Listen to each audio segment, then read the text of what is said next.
You're listening to an Airwave Media Podcast.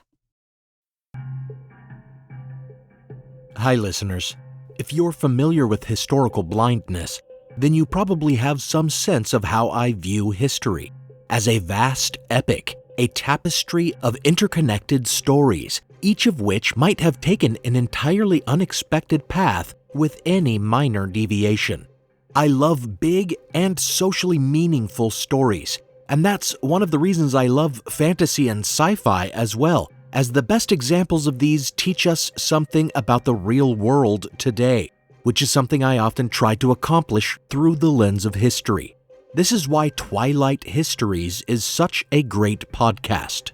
Each episode is an immersive audio adventure story with sumptuous sound design, mixing the genres of sci-fi, fantasy, and history, as through second-person storytelling, you, the listener, become a time traveler on a trek through numerous brilliantly imagined alternative versions of history. If you're a tabletop RPG nut like me, this is the perfect fiction podcast to fall in love with, because its narrative style is inspired by the narration of a game master telling you what wild adventures you find yourself in. And the creator of Twilight Histories, Jordan Harbour, has even built an RPG based on the show. This is the podcast to get into during this spooky Halloween season, with numerous harrowing stories in its catalog, and you'll find yourself binging the show all through the holiday season, escaping your current stultifying reality through a series of gripping yarns. Close your eyes and live the experience. Here's Jordan Harbour to tell you more. With the Twilight Histories podcast, you can travel anywhere in the multiverse. Some worlds are familiar, others are totally exotic. An Egypt ravaged by an ice age, a Carthaginian colony on Mars, a Rome that never fell. If you enjoy history, you'll love these immersive stories that pull you into different worlds. So step on the platform and let's get you on your way. Step into the Twilight Histories podcast.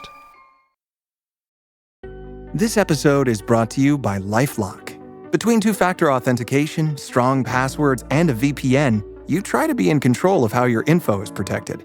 But many other places also have it, and they might not be as careful. That's why LifeLock monitors hundreds of millions of data points a second for threats. If your identity is stolen, they'll fix it, guaranteed, or your money back. Save up to 40% your first year. Visit lifelock.com/podcast for 40% off. Terms apply. It's back to school season, and Clorox is donating 2 million disinfecting wipes to classrooms across America. Because back to school means things can get a little bit messy. Just ask second grade teacher Mr. Torres. Put me and just one Clorox wipe on a team? We can take on crayon smudges, sticky fingerprints on every surface, sneezes on the door handle, juice box explosion by the sink, snack crumbs, and don't even get me started on the bathroom passes. Clorox disinfecting wipes, teacher's #1 wipe. Think about it. Bathroom passes. Clean feels good. Based on unit sales data.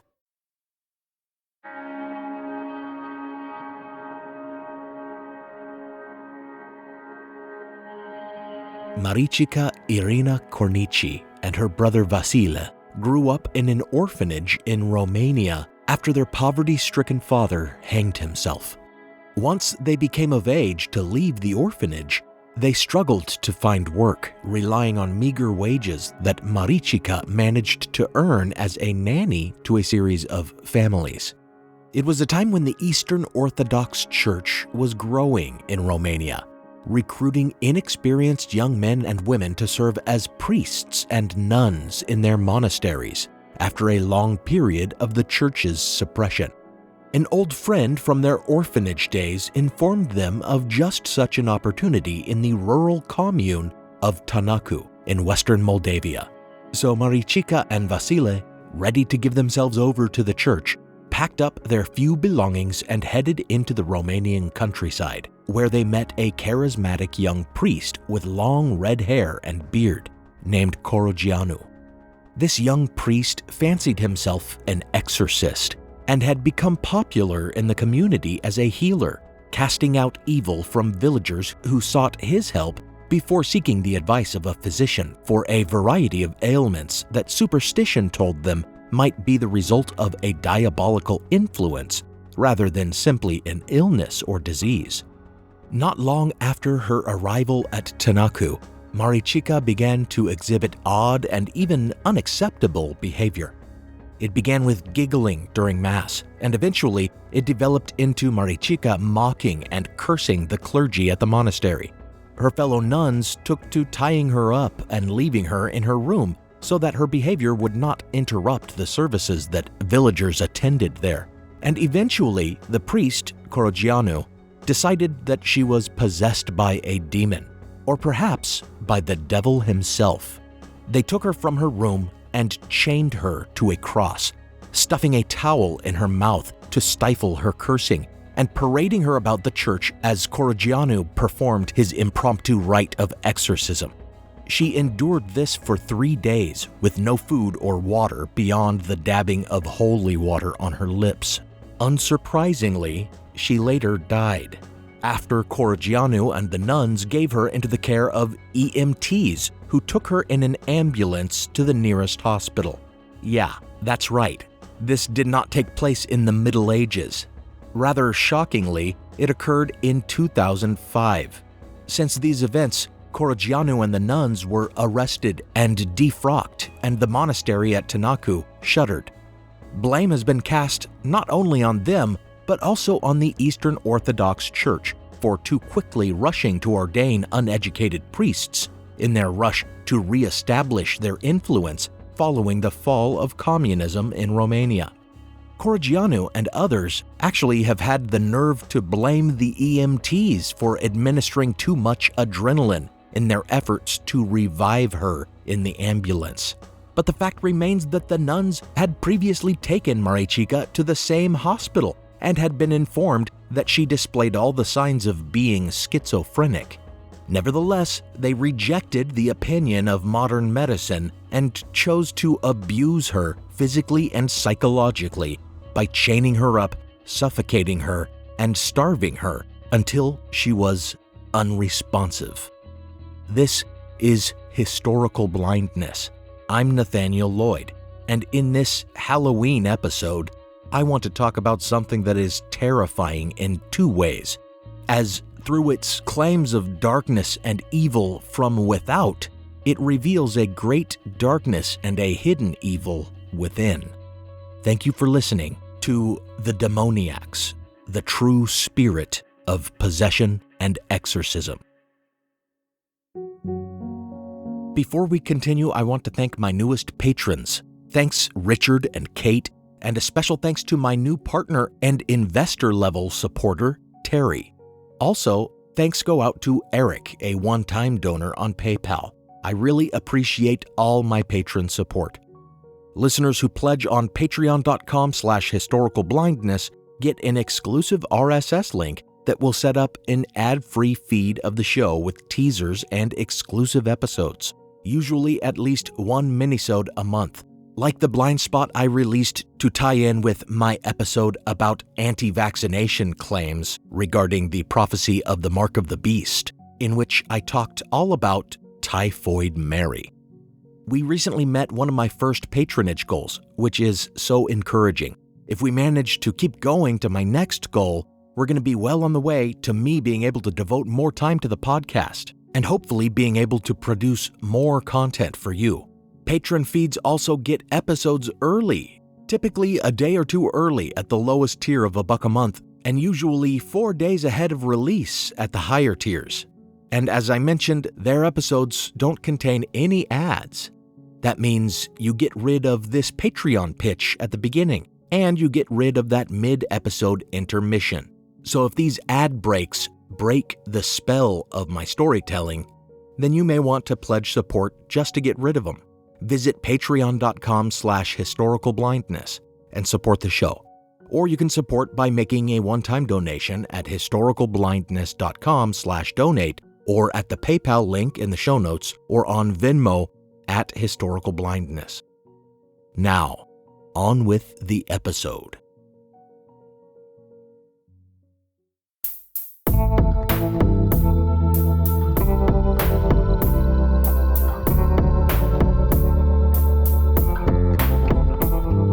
Welcome to Historical Blindness.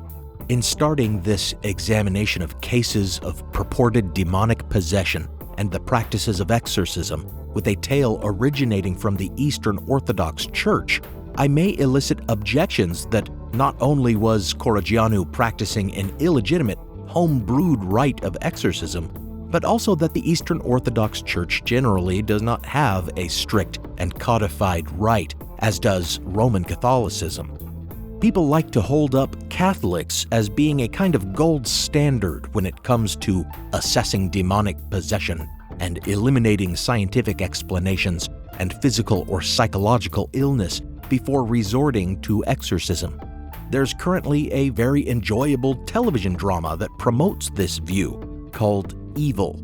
This notion is a result of the Church's own efforts to modernize the practice, as in 1999, Pope John Paul II updated the Church's guidance on exorcisms to discourage the treatment of, quote, victims of imagination, end quote. Rather than viewing this as a modernization of the barbaric rite, however, it should instead be considered the opposite.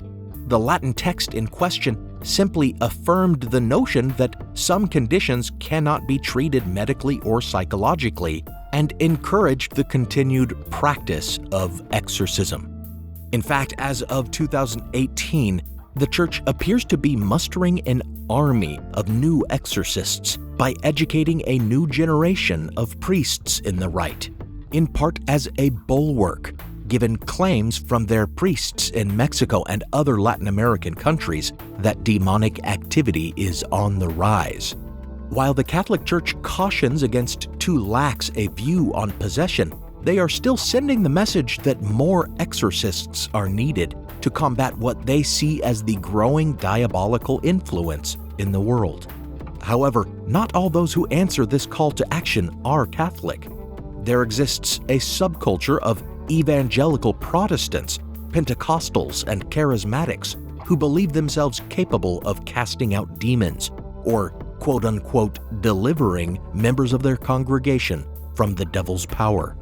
Much of this is obvious theater during sermons in which preachers melodramatically touch the foreheads of their ecstatic followers.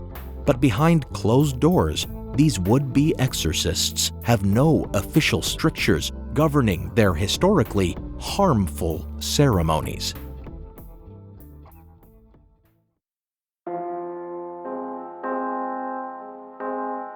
Before I continue to historical cases of supposed possession and the exorcists that claimed to do battle with the demonic entities responsible, it should be said that the phenomenon is not unique to Christianity. German psychologist Trogot Osterreich, in his 1921 work Possession, Demoniacal and Other Among Primitive Races in Antiquity, the Middle Ages, and Modern Times, has provided the scholarly research showing the historical ubiquity of the notion, going back to Greek daimones, from which word we derive the word demons. The term meant something else entirely, signifying a kind of guardian or guiding deity, or even creative inner spirit. But as it was used to translate certain Hebrew terms for other kinds of spirits, it has become part of the Christian lexicon for evil spirits. Christian notions of demonology have passed to us from Assyrian and Persian religious notions.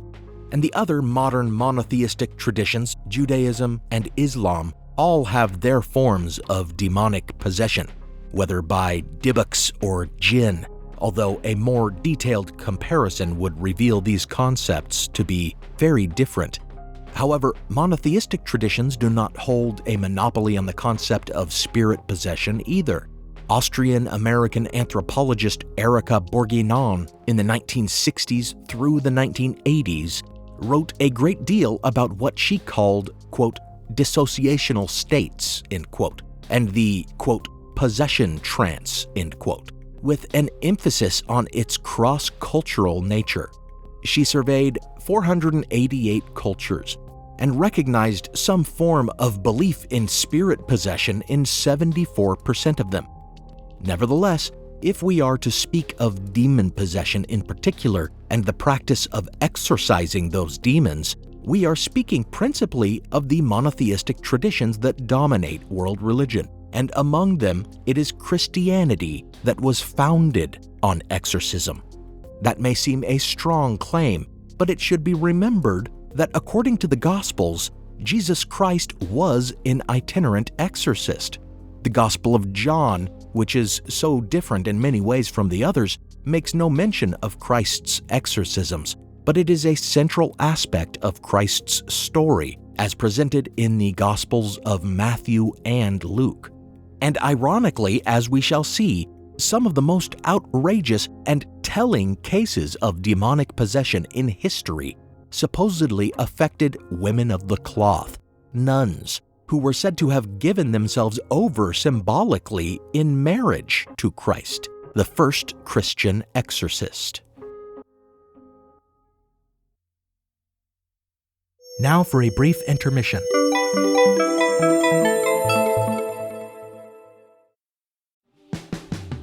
Every summer, I'm careful to avoid getting burned. My summer plans always include applying sunscreen so I can attend barbecues and protests without worrying about getting scorched. And when I make my plans by making phone calls, I also don't want to get burned by an outrageous wireless bill. That's why I switched to a Mint Mobile plan and saved enough to take a summer vacation.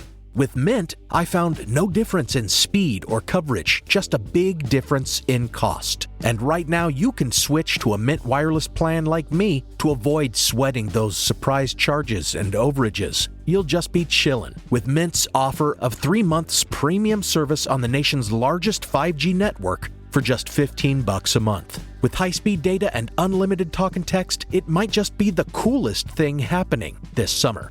This year, skip breaking a sweat and breaking the bank. Get this new customer offer and your 3-month unlimited wireless plan for just $15 a month at mintmobile.com/blindness. That's mintmobile.com/blindness.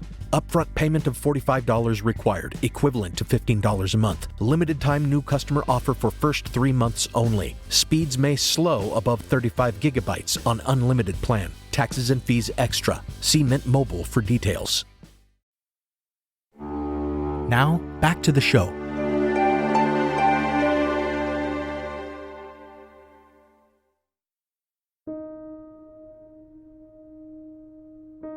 One thing that the Catholic Church has thankfully done away with these days is witchcraft accusations and trials. The history of the early modern witch hunts is well known. I discussed it at length in a 2-parter last Halloween. Perhaps because witchcraft accusations are today synonymous with ignorance and persecution, the Catholic Church wisely steers clear of such claims.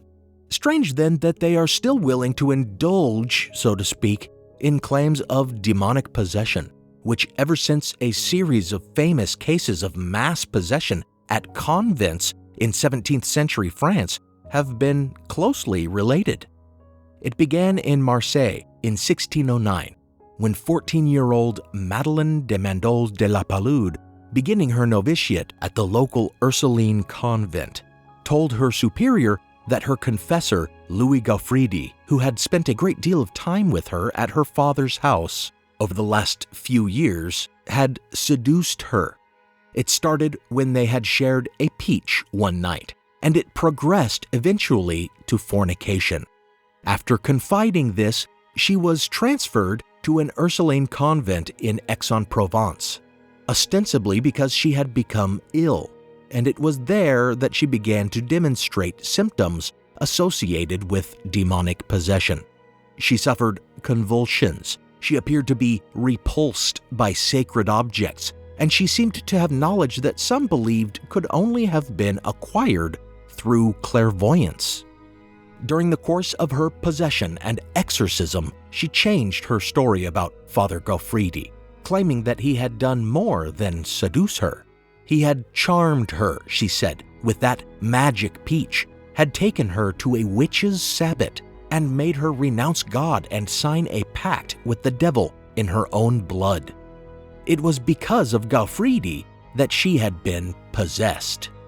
As we have seen with other mass delusions, such as the dancing plague and the convulsionism during the following century in France, such experiences are contagious, either through the power of suggestion or due to a desire to receive attention and be a part of a consuming phenomenon. At Aix-en-Provence, numerous other nuns began to claim they too had been bewitched by Gaufridi and were also possessed. This resulted in a sensational mass exorcism carried out before a huge, captivated audience.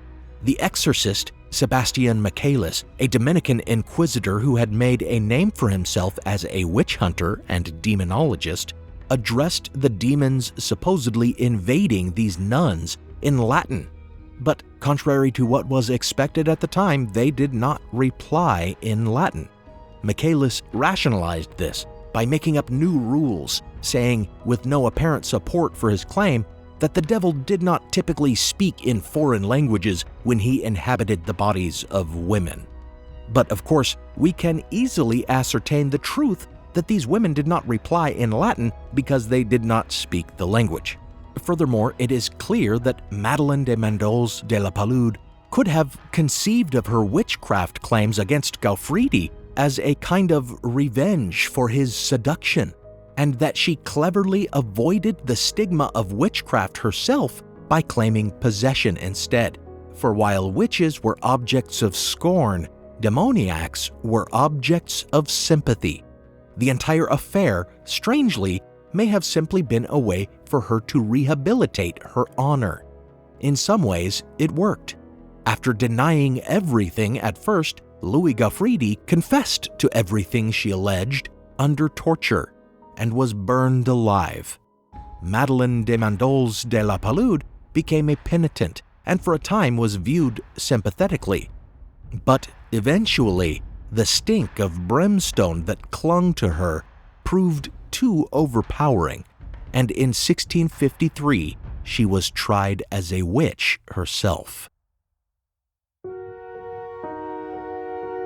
The mass possessions at Aix-en-Provence were not just the first of their kind, but also they would serve as an example and precedent in the numerous copycat possessions to come. The next couple of times the devil supposedly ran amok in a convent, it would start, rather creepily, more like a haunting.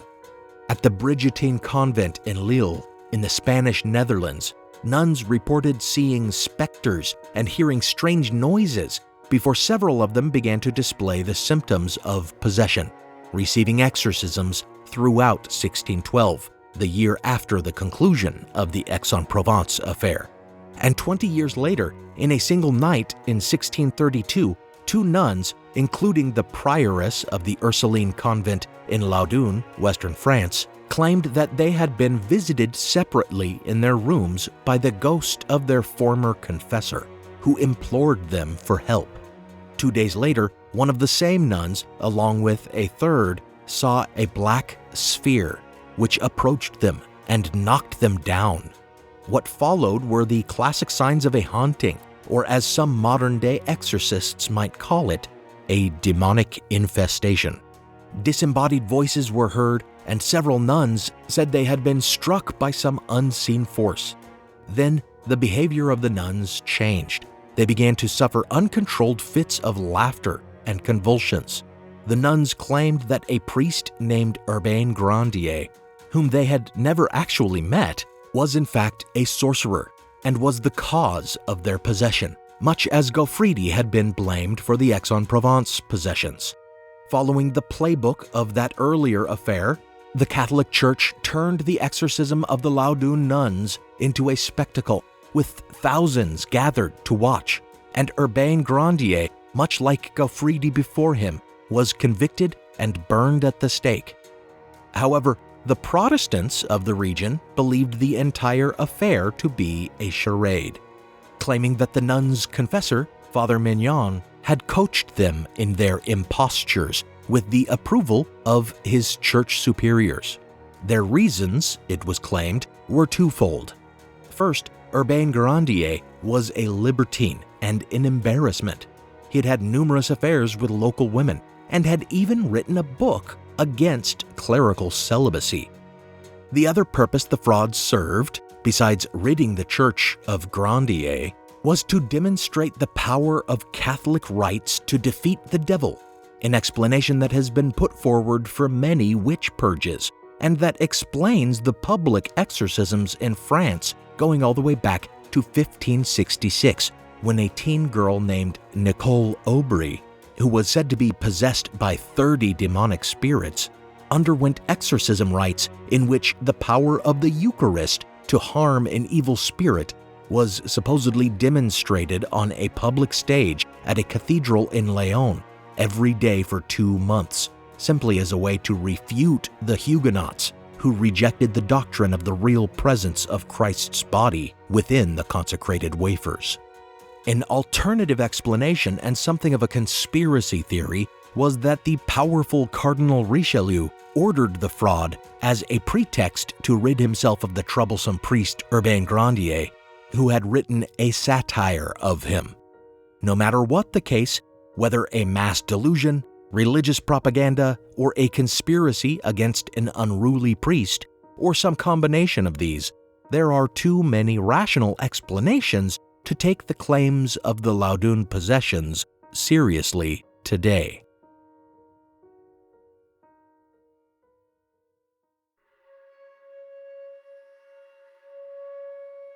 About a decade after the events at Laudun, another nun's claims about being seduced by a priest evolved into mass possession, public exorcism, and accusations of sorcery.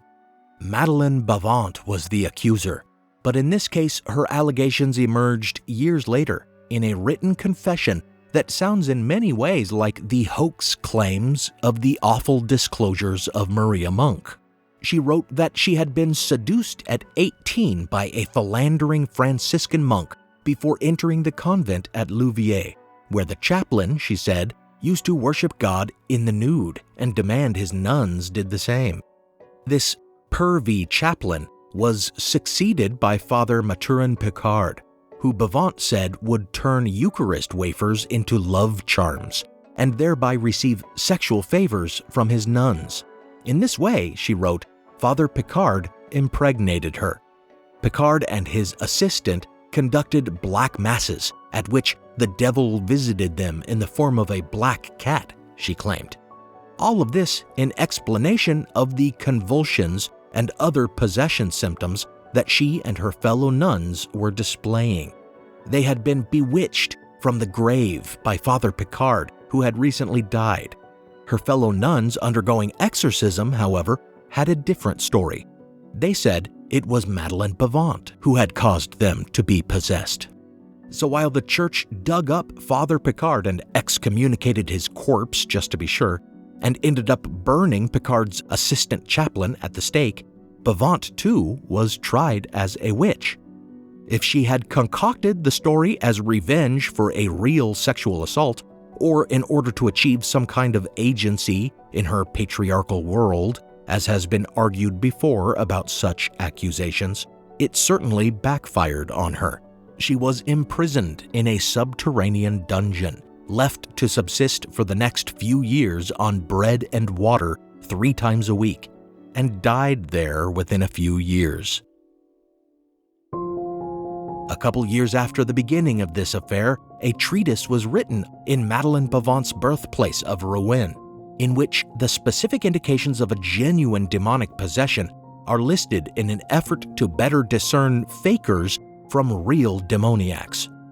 The possessed must lead a wicked life, a strange requirement when the most famous purported demoniacs of the day were nuns, must think themselves possessed, which seems to ignore the possibility of delusions, must live outside the rules of society, a criteria that is likewise associated with many who were persecuted as witches, must blaspheme and be uncontrollable and violent, because surely no one could naturally do such things, and must be tired of living, or in other words, be suicidal, which again is a criteria one need not be demonically possessed to meet. Among the few seemingly supernatural symptoms were signing of a pact with the devil, being troubled by spirits, showing a frightening countenance, making movements like an animal, and vomiting strange objects. This is at least an early indication that some thinkers at the time sought to differentiate quote-unquote true possessions from other more naturally explained illnesses. But all such indications can be naturally explained as being lies, performances, and illusions, and these too go a long way toward explaining anything deemed to be a sign of a genuine possession, even today. Now for a brief intermission.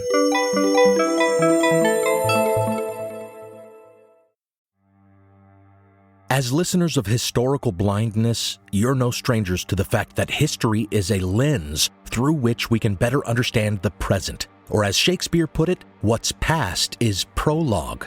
History is the indispensable context without which we cannot hope to truly understand current events. You understand that, and so do the creators of the American Scandal podcast.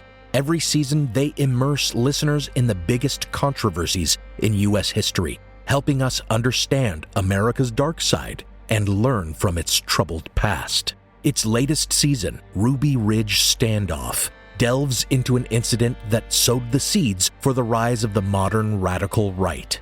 It transports you to 1992, where in a remote corner of Idaho, federal law enforcement surround a small cabin.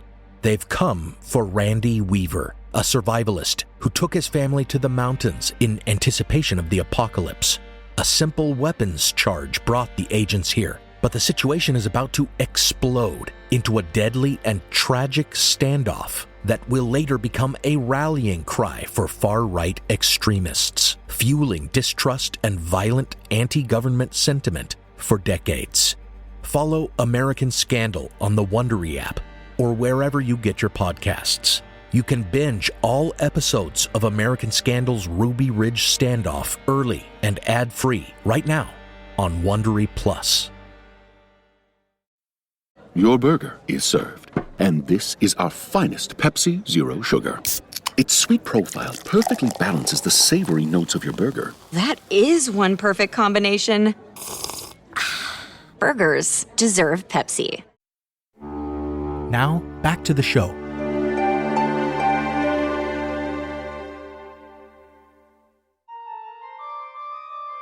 The current signs of a genuine possession are all more focused on proving the supernatural, the ability to speak in a language the possessed person does not know, the demonstration of knowledge the possessed person could not know, and the display of supernatural strength. Just think on that a moment. There are exorcists going around believing they have proved the existence of supernatural phenomena. It makes you wonder why they haven't brought in scholars and scientists to further publicize and study these definitively proven supernatural events. Of course, it's because any of these might still have rational explanations. Supernatural strength may be subjective, based on what one imagines a particular person normally capable of. And the existence of augmented strength caused by adrenaline could scientifically explain such feats. As for displaying hidden knowledge or speaking a language one does not know, these could be easily faked with coaching or secret studies, especially today with the internet. Why would someone possibly want to fake possession, you may ask? Mental illness is an obvious answer, but the historical example of famous demoniac Martha Brossier gives us alternative explanations. In 1598, Martha Brossier attacked an older woman named Anne Chevreau in church and declared that the woman had bewitched her into being possessed. Anne Chevreau was arrested by civil rather than ecclesiastical authorities, and not being subjected to torture, she never confessed. This meant that Martha Brossier had to prove herself possessed. Thus began her career as a demoniac, sent from one church to the next, having exorcism after exorcism, at which she satisfied many that she displayed the supernatural indications I've just mentioned. Her supernatural strength was observed in her strange bodily contortions and acrobatic movements like somersaults and backbends, which of course does not seem to have been an accurate test of strength at all, but rather a test of how limber she was and perhaps of how committed she was to the performance. Furthermore, she seemed to prove her uncanny knowledge by telling audience members whether their loved ones were in heaven or their enemies bound for hell, which obviously couldn't be proven accurate one way or another.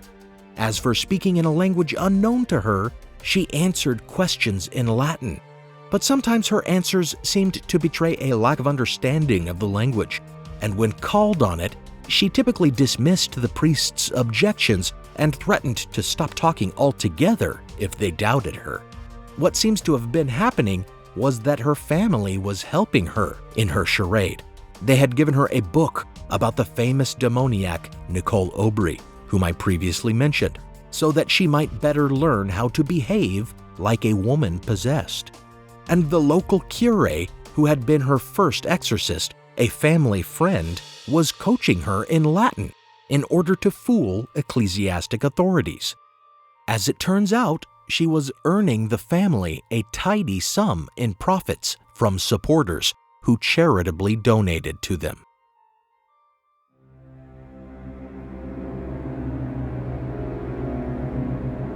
While the making of money must have been a definite reason for the Brossier family's complicity in her fraud, that was not Martha's reason for making the claims in the first place. Martha had lost all hope for a respectable life. At the time, there were two paths for women of her class. She must either marry or become a nun. As she was one of 4 daughters and her father had lost his fortune and could therefore offer no dowry, marriage seemed impossible. And even entering a convent required some exchange of money, so neither had she been able to become a nun. She had been so upset by her position that she cut her hair and ran away from home pretending to be a man, which caused her and her family great shame when she was recognized and forced to return to her village of Romorantin. After that, as an unmarried poor woman with a history of transgressive behavior, she may have actually feared being accused of witchcraft herself. In the last few years, numerous women in her position had been accused of witchcraft and of causing others to be possessed, leading to their execution.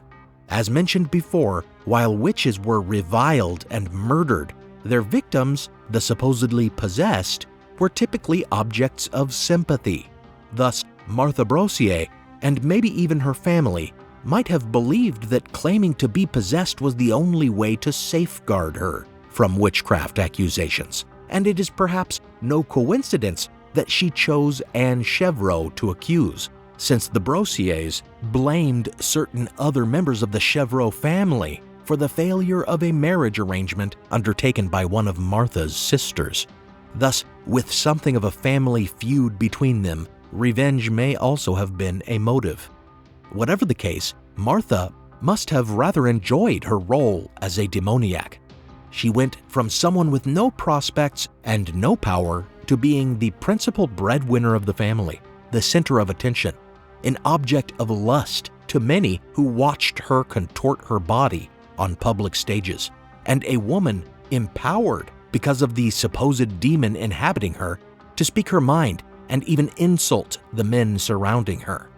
As her career as a demoniac continued, she found herself before crowds in Paris, having learned that she could further please her Catholic interrogators and exorcists if she had her demon tell the crowds that Protestants were followers of the devil. But this was her undoing. Her anti-Huguenot propaganda may have put the church on her side, but not the crown. King Henri IV feared that she was upsetting the peace he had achieved between Catholics and Protestants with his recent Edict of Nantes, which pronounced tolerance for Huguenots. While the church declared her possessed, medical doctors declared there was, quote, nothing supernatural, end quote, about her condition, instead finding that she was faking it and perhaps a bit mentally unwell. declaring there was, quote, a large element of fraud, a small element of disease, end quote. The king sided with the doctors and had her arrested on charges of fraud. In the end, the Paris court settled the matter by calling her an impostor and sending her back to the village of Romorantin, completely chastened and humiliated.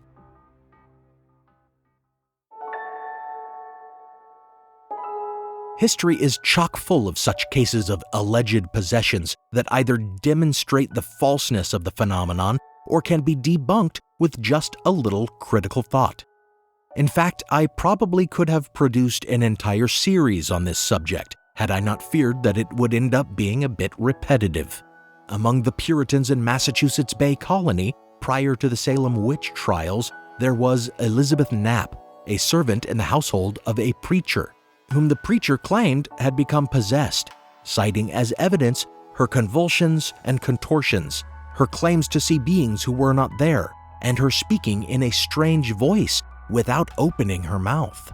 Though a doctor could not explain it then, medicine today may identify epilepsy or Huntington's chorea as a cause of her physical symptoms, both of which can lead to depression, mania, hallucination, and even schizophrenia, which may further explain her behavior.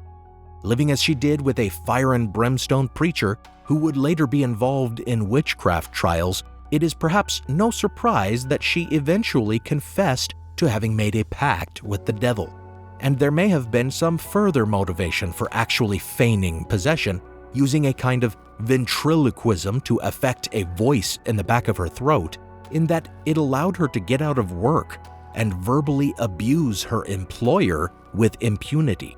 The same medical conditions may explain many a case of supposed demonic possession, but sometimes when an exorcism appears to cure said condition, as it did in the case of George Lukens, the Yatton demoniac of 18th century England, it would seem some further explanation may be needed. Lukens seemed compelled to scream and bark and sing backwards hymns in a voice that sounded inhuman to those who heard it. These violent fits began during a Christmas pageant, when he claims to have felt some phantom blow.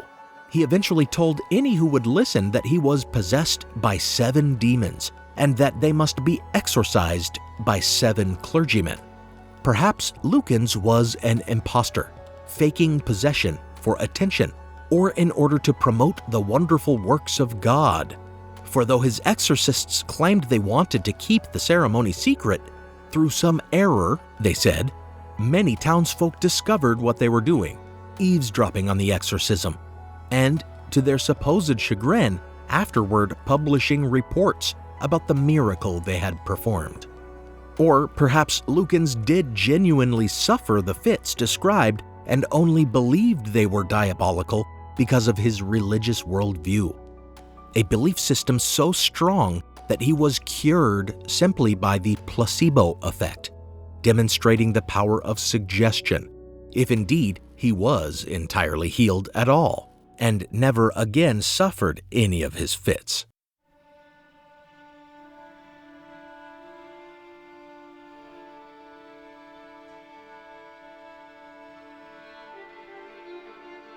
Very religious also was the 19th century French demoniac Antoine Gay, a carpenter of Lyon, who had once been accepted as a lay brother at an abbey but had to leave because of some nervous disorder that surely represented the early onset of whatever condition would later be mistaken for demonic possession.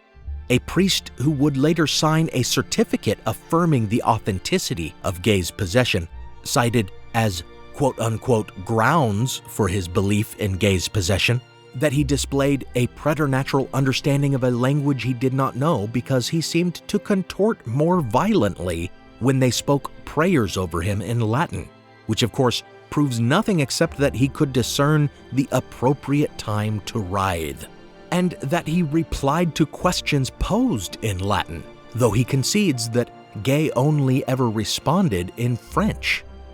As one who had previously sought to enter the mendicant life, it is possible he had studied the exorcism ritual enough to know the nature of the questions that would be posed to him, even if he could not speak Latin in any passable way.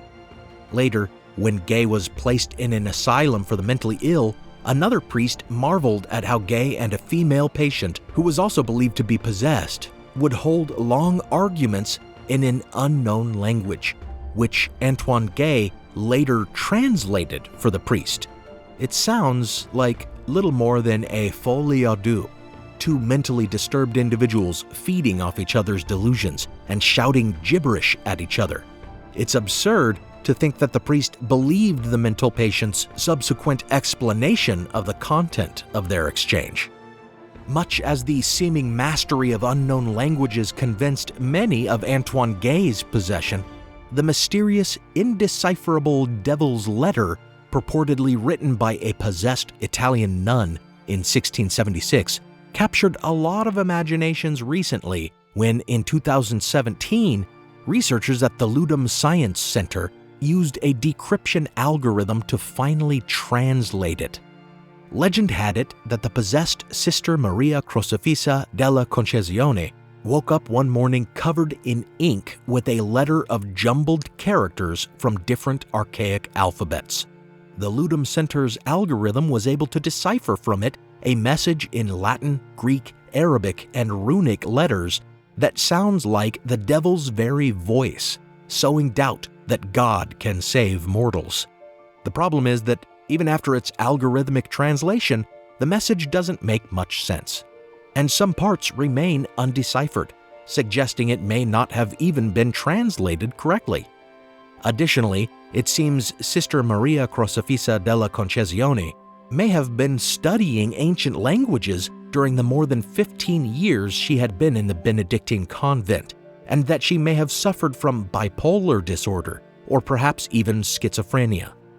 Such a confluence of knowledge and interests and manic behavior or delusions could quite logically lead to her concocting a mishmash alphabet and writing out the words she believed the devil was whispering to her.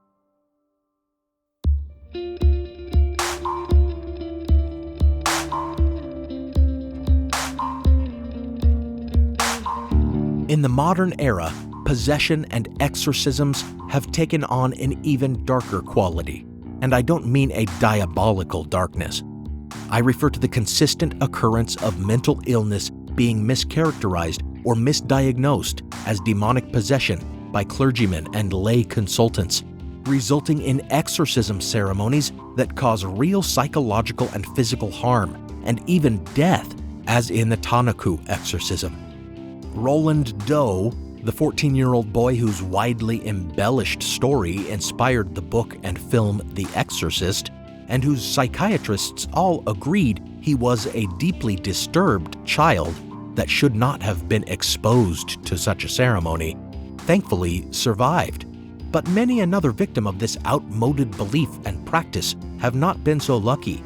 Perhaps the most famous and egregious case of death by exorcism is that of Anneliese Michel, a young German epileptic who suffered from psychosis as a result of her seizures. Tragically, as she succumbed to mental illness and depression and a belief she was possessed, her family went along with her desire to stop seeing medical professionals and instead focus on exorcism, enabling Michel's intention to die as a kind of atonement.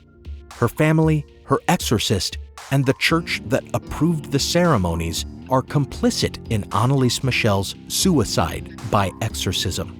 After 67 grueling exorcism sessions, she died of dehydration and malnutrition, her knees shattered from her ceaseless kneeling. The church may like to hide behind the facts that subjects must request an exorcism these days, as though this represents a kind of release of liability. But the fact is that the mentally ill don't always have the presence of mind or rational judgment to know what is in their best interests. And if they are rejecting modern medicine for faith healing like this, then neither do their families. I didn't really believe that this episode would connect clearly to my last episode about religious arguments against vaccination. But as it turns out, they are closely connected. we see religious creeds and specifically Christian beliefs encouraging their faithful to reject science and modern medicine, and as a result, people are dying. Just to emphasize how evil and ongoing this threat is, as recently as January 2020, news reports appeared revealing that exorcists are responsible for massacres. In an indigenous community in Panama, a religious group that called themselves the New Light of God kidnapped people from their homes, brandishing machetes and beating them. They held them captive, performing an exorcism ceremony that demanded they renounce their evil ways or be killed. Before authorities stopped them, they murdered 7 innocents, including a pregnant woman and her 5 children.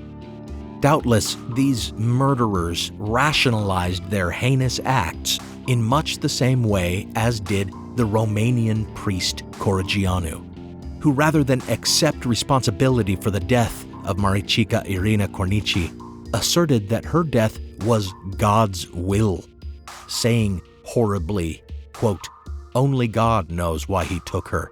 I think that's how God wanted her to be saved," end quote.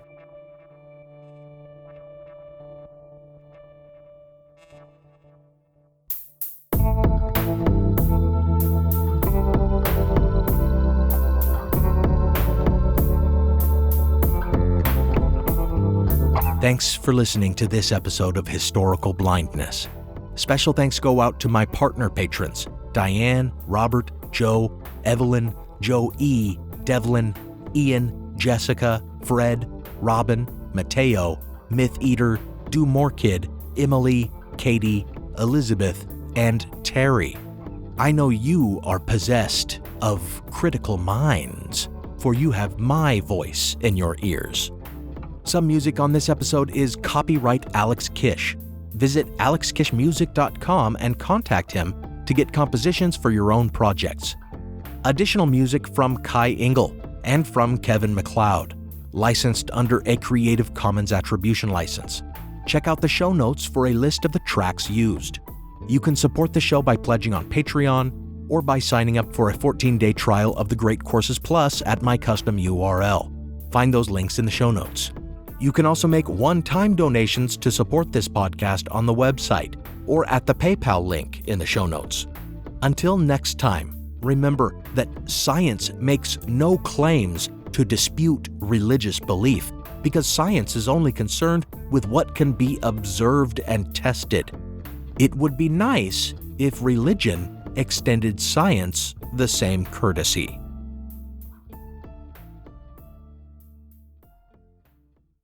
This is Jen and Jenny from Ancient History Fangirl, and we're here to tell you about Jenny's scorching historical romantasy based on Alaric of the Visigoths, Enemy of My Dreams. Amanda Boucher, best-selling author of the Kingmaker Chronicle, says, quote, "This book has everything: high-stakes action, grit, ferocity, and blazing passion. Julia and Alaric are colliding storms against a backdrop of the brutal dangers of ancient Rome. They'll do anything to carve their piece out of this treacherous world and not just survive, but rule." Enemy of My Dreams is available wherever books are sold. If you like this podcast, can we recommend another one? It's called Big Picture Science. You can hear it wherever you get your podcasts, and its name tells part of the story. The big picture questions and the most interesting research in science. Seth and I are the hosts. Seth is a scientist. I am Molly, and I'm a science journalist. And we talk to people smarter than us, and we have fun along the way. The show is called Big Picture Science, and as Seth said, you can hear it wherever you get your podcasts.